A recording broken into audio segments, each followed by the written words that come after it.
This was just a horrific collapse from Detroit. Heading back to Cleveland down 3-2 is awful. Giving up home court advantage is just not where you want to be in round 2.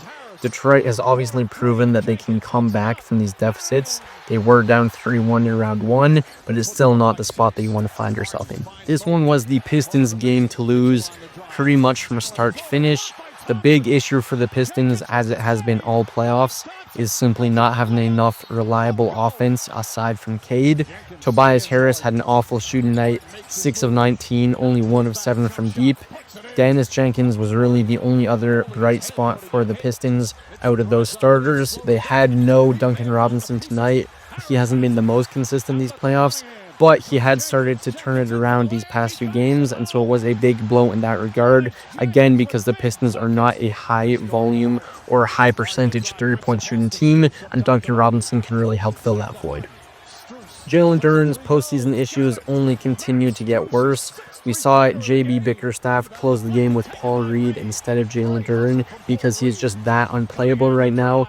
I don't really know what's happening to Jalen Duren. He just looks passive on both ends of the ball. He's not rebounding at a high rate. He's not hunting his shots either. So there's really nothing that the Pistons have him out there for. He was a massive minus 16 on the game last night. Only played 25 minutes. It is going to be interesting how many minutes he plays in Game 6, seeing as that is a must-win for the Pistons.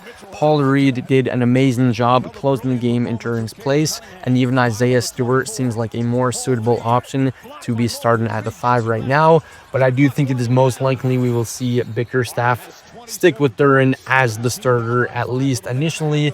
I'm not positive that he'll be starting coming out of halftime, though. We will have to watch that one, monitor how the first half goes for Duren.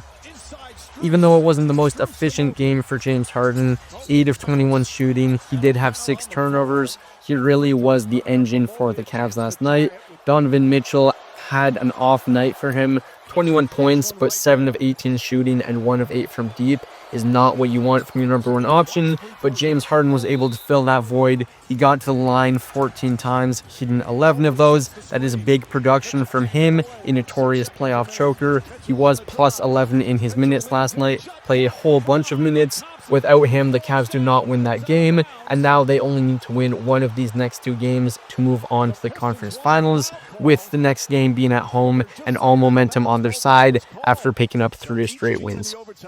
The Pistons just absolutely collapsed down the stretch. I do think that that was a no call at the end of regulation. I do think that a star should have ended up on the line, but I also agree with what a lot of people are saying, that the NBA doesn't want a playoff game to end at the free throw line, especially in that way after the Cavs came back to make it a tie game.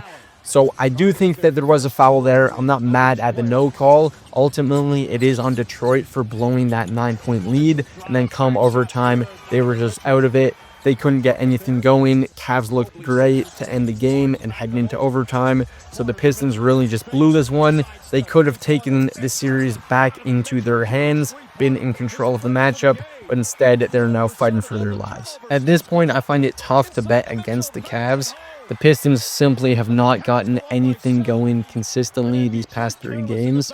All of those games were winnable. Last night's game was the only one that they absolutely should have won. But on the whole, they just don't have enough consistent offense aside from Cade. You can count at this point on him getting his 30, maybe even 40 points.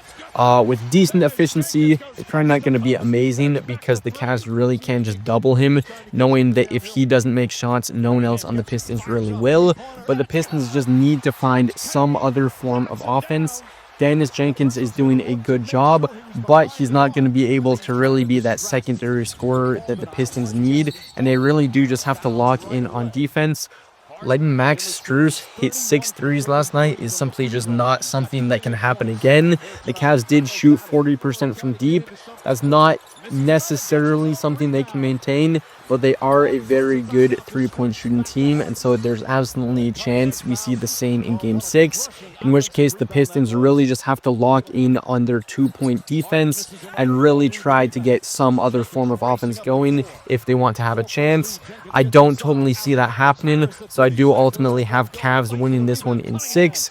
Pistons looked great to start this series. They carried all that momentum from the end of the Orlando series. But ultimately, it has been the Cavs these past few games that have really come out and taken the bull by the horns. I don't see the Pistons being able to rebound enough in Game 6, especially on Cleveland's home floor, where they are undefeated this postseason. The Cavs get that elusive road win